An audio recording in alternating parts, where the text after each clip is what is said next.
So let us start with analytical evaluation of discrete convolution, and I think this would be lecture 11 of my video series.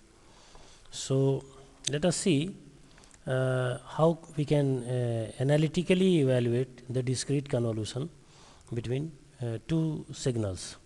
Suppose the xn equals to hn, means impulse response and input signal, they are same, and it is say un. Okay, so how can we analytically evaluate the convolution sum of this? You see, if this un as xn, this is xn, this is n, it will look something like this. Okay, and to evaluate convolution, what we need to do, suppose we have hk, then we need to evaluate h minus k. Okay, this we can say that this is xk. Simply change these dummy indices. Okay, so h minus k will be something like this.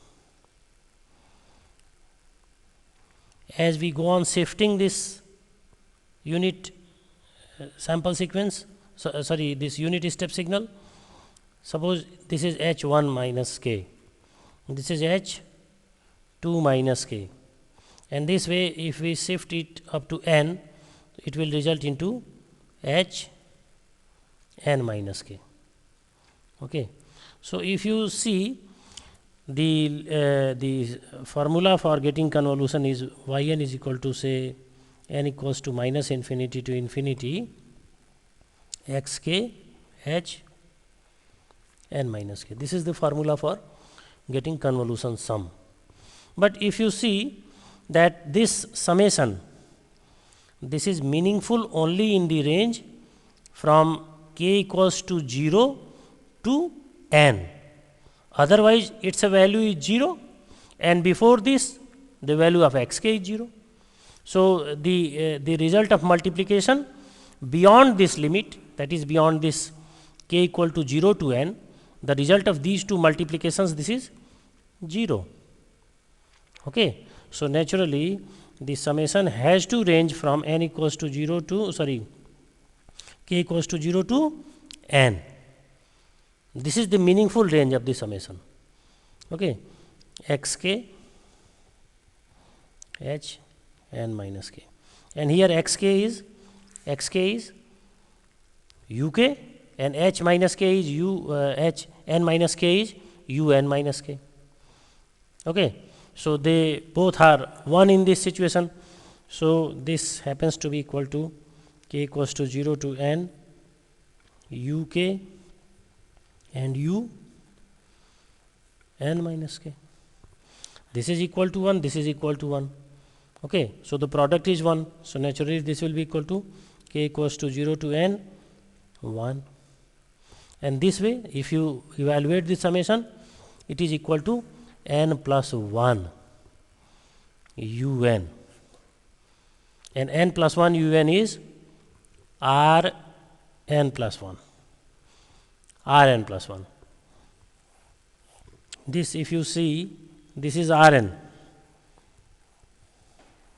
this is r n, and what is r n plus 1? It is shifted at the left hand side by 1 unit. So this is r n plus 1, and it is this signal. So we can write down this as r n plus 1. Okay.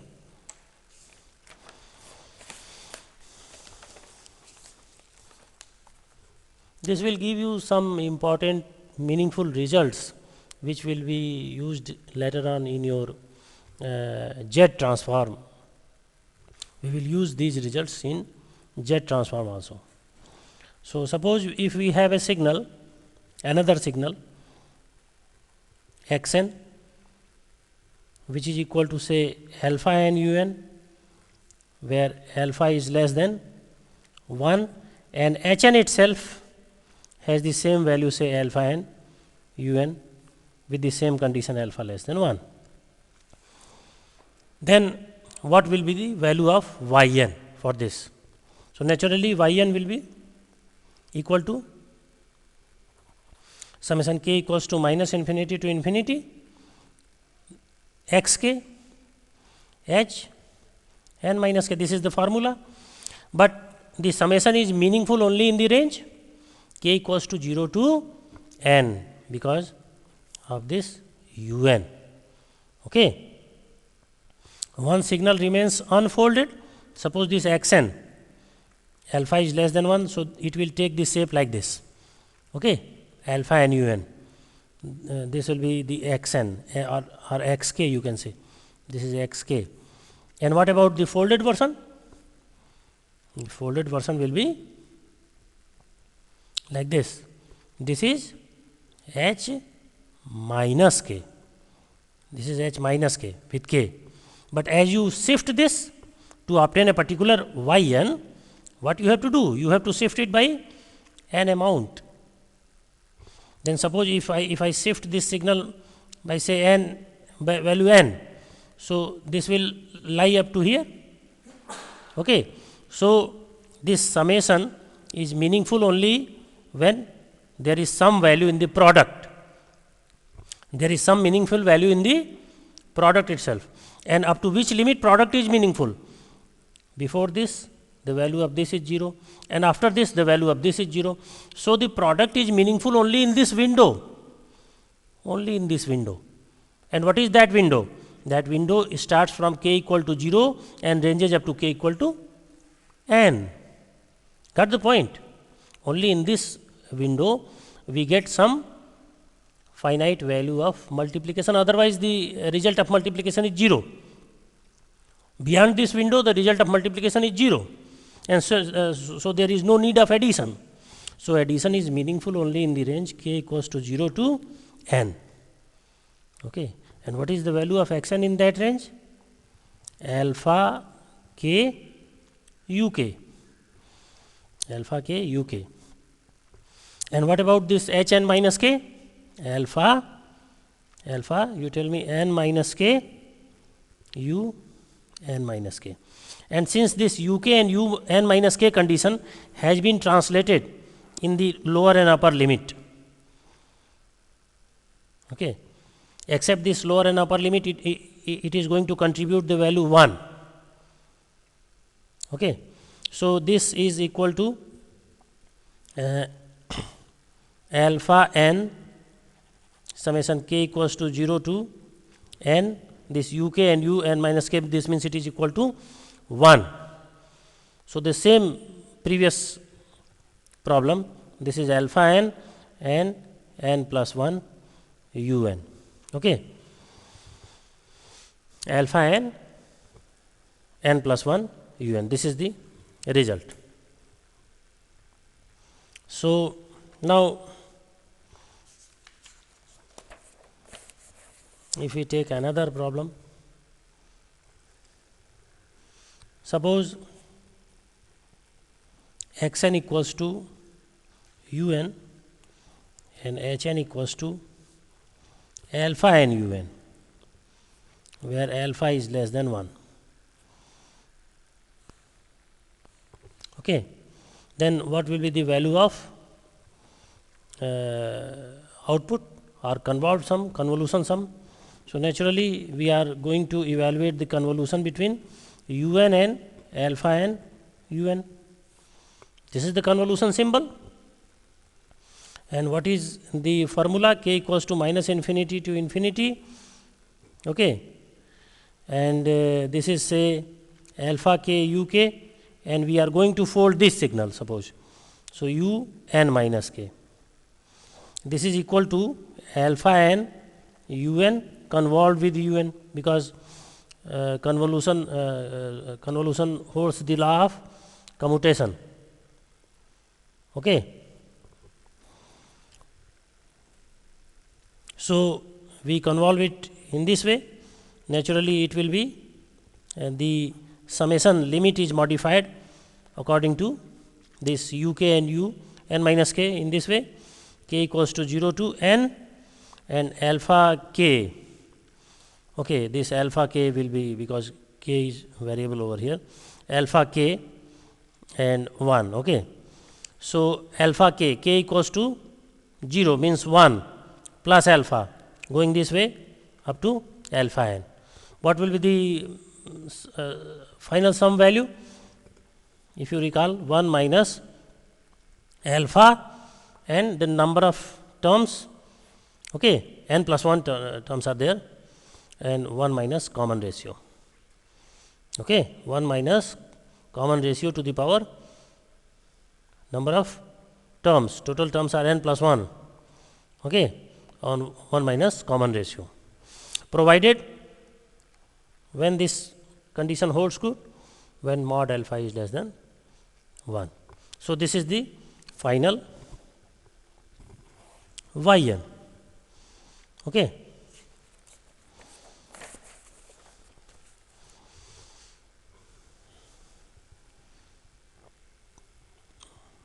Let xn is equal to 0.8 to the power n un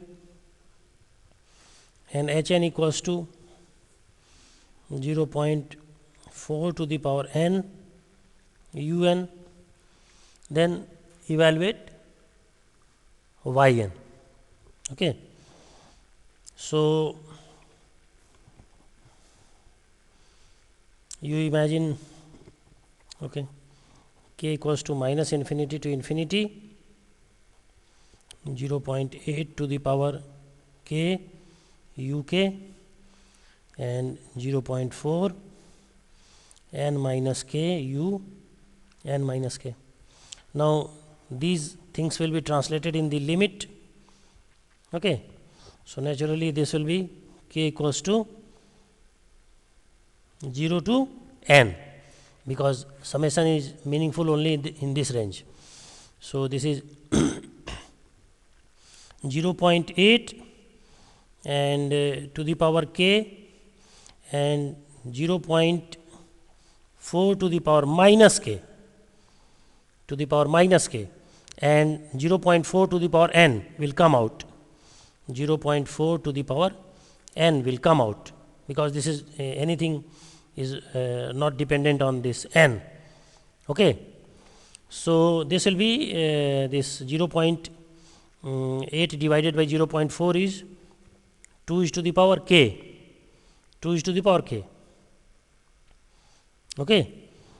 Summation k equals to 0 to n and 0.4 to the power n outside. So, what will be the value of this? If you evaluate, the value of this will be 0.4 to the power n, and you see 1 minus 2 is to the power n plus 1 over 1 minus 2. Am I right? 1 minus 2 is minus 1. So, this minus 1 can be compensated by bringing this over here and bringing this term over there. So, this will be 0.4 to the power n and 2 is to the power n plus 1 minus 1. This is the yn. Okay. So, these were some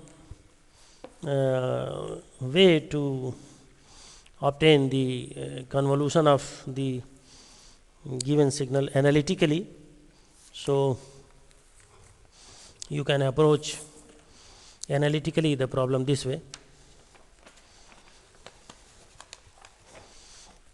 We will see the form of convolution for interconnected system.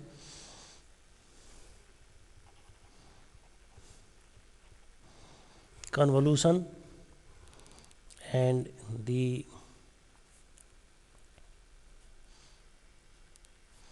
interconnection of LTI system. This looks very simple, but it is very important also for the realization of digital filters. It gives you the different form to realize digital filters. In your future study, it will be very useful. Basically, suppose if we have a system with the impulse response Hn and we apply input xn to it, we say that the output is the convolution sum of xn with hn. Means input is convolved with the impulse response of the system to obtain the output. One can also say that if suppose the input would have been the impulse response of the system, here we place xn and impulse response is applied as a input. Input has been replaced over here. In this situation, the output will be yn will be the hn convolved with xn, and if we look at the result, they both happens to be the same. Okay, this means the convolution operation follows the law of commutation.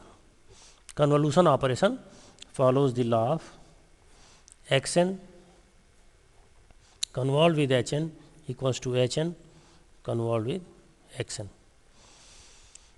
Every operator does not follow the law of commutation. You might have seen this in your mathematics. Plus operation follows the law of commutation. Multiplication operation follows the law of commutation. But this minus operation does not follow the law of commutation.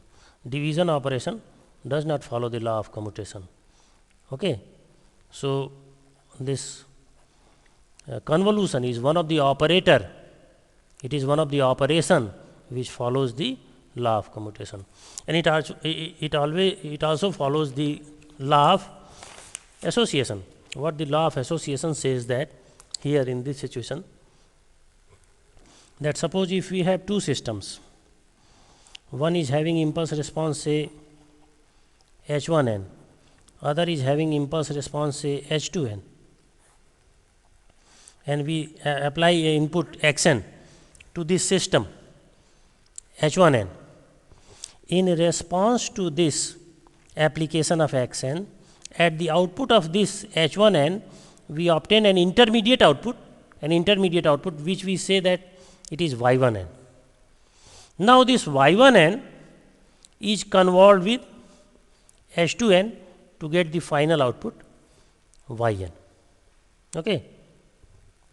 Now, instead of doing it in two steps, suppose if we get the convolution result of h1n with h2n, convolution result of h1n and h2n, and suppose this is hn, and we feed this hn with input xn, we get the output, the same output yn. Okay. This is what we say the law of association. The law of association. And not only this, but we can convolve it in this order also. We can place this h2n before h1n, and we will get the same yn on the application of same input xn. This is what we say the law of association. Okay. So, any big system, this law says that any big system can be broken into simpler system having simpler impulse responses. Okay. Means any big system can be broken into simpler systems. This law of association gives us this facility. Now, law of distribution, distributive law.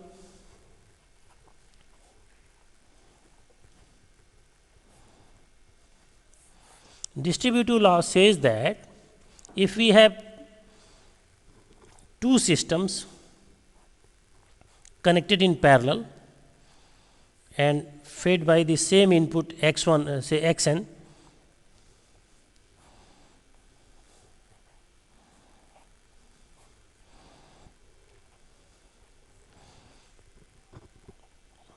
this law says that the yn will be xn convolved with h1n plus h2n. What does it mean? It means that if we convolve xn with h1n and we convolve xn with h2n and we get the summation of these two convolutions, if we get the summation of the impulse responses itself, and we finally convolve the final impulse response, say Hn, with the input itself, both the output will be same. This means this operator, convolution asterisk operator, it should not be encircled in a circle, because it will denote the circular convolution. It will be a different thing. This convolution can be distributed over this plus operator. Okay. So, this also facilitates, suppose if we have a complex system Hn, which is made up of the summation of two systems. So, any such type of complex system can be broken into simpler system like this. Okay. They can be connected in parallel like this. So, this gives us facility to parallel realization of digital filters. Okay. We have two realizations, cascade realization and parallel realization. We will study it in our later part of the syllabus. So,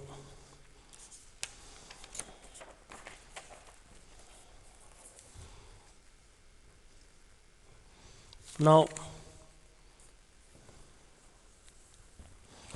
we will focus our attention on another property of this linear time invariant system, that is causal linear time invariant system. This will result into some important properties. The things will terminate on some important results rather. So, what is the condition for a linear time invariant system to be causal? Suppose this is the time scale. Here we are at time n is equal to 0. Here this is plus infinity, here this is minus infinity, and we are willing to evaluate the output at some moment, say y n0. This is n0 moment, n is equal to n0. So, what convolution formula says that y n0 is equal to summation k equals to minus infinity to infinity. This is written in different way, hk x n0 minus k. Okay. Now, if we break this summation in two parts, one part is ranging from say k equals to 0 to infinity, and other part is ranging from k equals to minus infinity to minus 1. This time frame can be broken in two parts. This is n equals to minus 1 to minus infinity, and this is n equals to 0 to infinity. I am breaking this in two parts. This summation has been broken in two parts. So, naturally this will be hk x n0 minus k plus hk x n0 minus k. If we put the value of k in this summation and we expand this, so naturally the first summation will expand like this: h0 x n0, because k is equal to 0, plus h 1 x n0 minus 1 plus h2 x n0 minus 2. We are standing over here. We are at time n0. So, x n0 is input at this moment. X n0 minus 1 input before this moment. X n0 minus 2 input one time before this. Okay. So, this way, what the causal system, when the system is called causal, if its output does not depend on any future input, then the system is called causal. Okay. And if we expand the second summation, it will be h minus 1 x n0 plus 1, because this is minus k, and if you put here minus 1, it will be x n 0 plus 1. Okay. This is the second summation, plus h minus 2 x n 0 plus 2, going this way up to infinity. This first term is well and good. There is no harm in this first term. What about this second term? It gives you the non-causal input. Okay. Non-causal inputs will appear. Future inputs can appear. But for the system to be causal, the output of causal system should be 0 for future inputs. So, just to ensure this thing, this h negative terms should be 0. These h terms means impulse responses can take this responsibility to make the system causal. And how it can be ensured? Simply by putting hn, these are the general terms n, to be equal to 0 for n less than 0. These are the value for n less than 0, minus 1, minus 2, minus 3. They are the value of h for n less than 0. So, hn should be 0 for n less than 0 for a system to be causal. If system is linear time invariant as well as causal, then this is the necessary and sufficient condition for the system to be causal, that hn should be equal to 0. Impulse response should be 0 for n less than 0. Okay. This necessary and sufficient condition should be in your mind.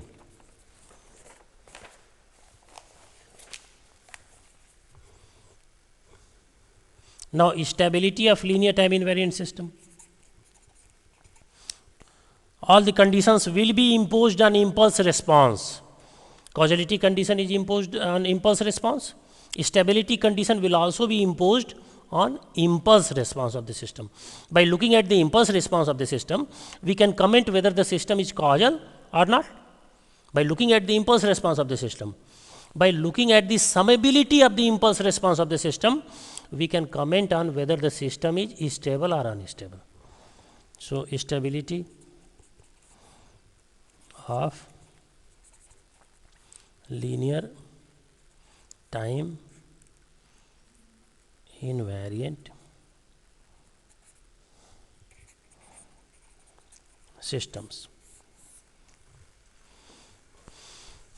How we can comment on stability of linear time invariant system? For a system to be bounded input, bounded output is stable, what was the condition? A system is said to be bounded input is stable if the absolute value of input is less than or equal to some finite value mx, some magnitude mx, which is itself less than infinity. Then we say that the input is bounded. And on the application of this bounded input, output is said to be bounded only if the absolute value of output is less than some fixed magnitude my, which is itself less than infinity. If any system possesses this property, then we say that that system is bounded input, bounded output is stable. But how can we look the implication of this definition of stability on the linear time invariant system? So, what is the output of LTI system in terms of convolution summation? It is k equals to minus infinity to infinity hk x n minus k. If we take mod at both the sides, it will be mod of this and mod of this. Naturally, the mod of total will be maximum less or equal to the sum value of the mods. This means hk x n minus k. If we take the mod of value and then we take the summation, naturally this value will either be higher or at the maximum they will be equal. So summation k equals to minus infinity to infinity. Okay. Now suppose if we apply the condition that the input is bounded,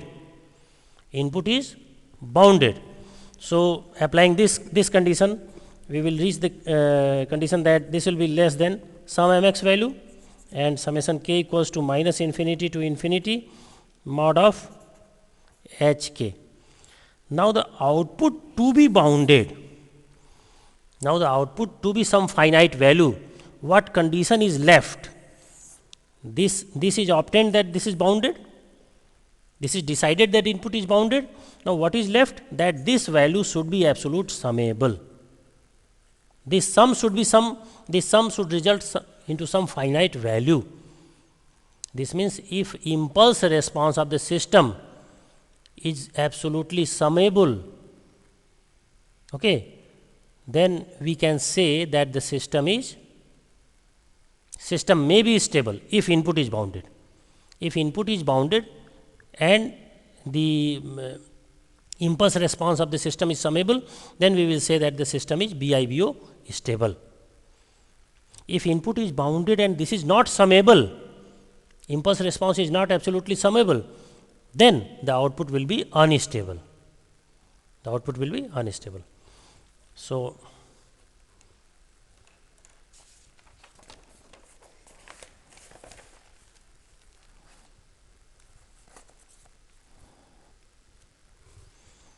there is a problem in the book for this, to determine whether determine the range of value of the parameter alpha for which the linear time invariant system with impulse response hn equals to alpha n un is stable. We have to determine the range of value of alpha for which the linear time invariant system is stable. So for stability, we have this summation k equals to minus infinity to infinity, hk should be absolutely summable. We will check only this. And what is the value of this alpha n un? Since it is un, so the limit will be from k equal to 0 to infinity. Un will be something like this. So limit is fruitful only from the range k equals to 0 to infinity. So this can further be written as summation k equals to 0 to infinity and alpha k uk. Okay. Now for which value of alpha this summation is getting the finite value. Okay. This is finite only if alpha is less than 1. Mod alpha is less than 1. So this is k equals to 0 to infinity alpha k, and this happens to be 1 over 1 minus alpha, where mod alpha should be less than 1. So this is the condition for this system to be stable. Okay.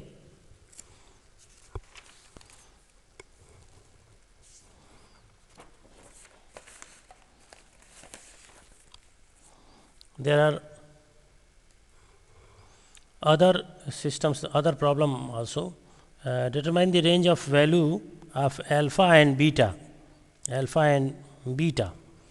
for which the linear time invariant system with impulse response hn is equal to alpha n for n greater or equal to 0, and it is beta n for n less than 0 is stable. You have to evaluate it, and better if you attempt it by your own. So I am leaving this a problem for you. In this, the value of alpha will be less than 1. Suppose this is unit circle, so value of alpha should be less than 1 and value of beta should be greater than 1 for stability of the system. Okay, this condition will come as a result of this problem. You solve it and see it. So